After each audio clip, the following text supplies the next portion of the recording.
Hi, it's Leanne. Today we're going to talk about language interference. What is it and why does it cause translation mistakes? Whether I'm training a first year translation student or a nonprofit volunteer, one of the first things I address is a phenomenon called language interference. So, in the context of translation, what exactly does that mean? Well, language interference occurs when translators use incorrect words, expressions, or syntax, even punctuation, just because that's the way they would write it in their mother tongue. Language interference happens because we are bilingual. Subconsciously, our brain allows the error because it wouldn't be an error in the other language. So the first step to avoiding language interference is to be aware of it. I think part of the cause of language interference is that sometimes languages are learned in isolation.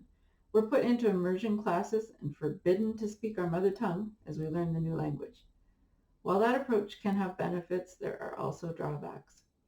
When I was struggling to increase my fluency in French, my progress improved dramatically as soon as I allowed myself the freedom to consider English and French together.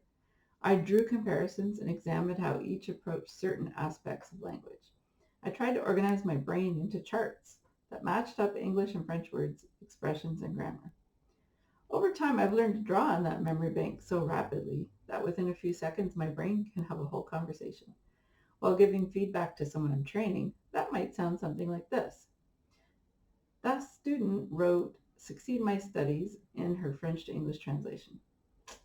It's a perfectly logical error for a French person to make.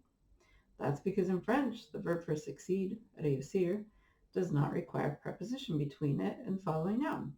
But in English, the verb succeed requires a preposition to connect it to a noun. So the student should have written succeed in my studies or succeed at my studies. All of that just happened in a couple of seconds in my brain as I saw that word.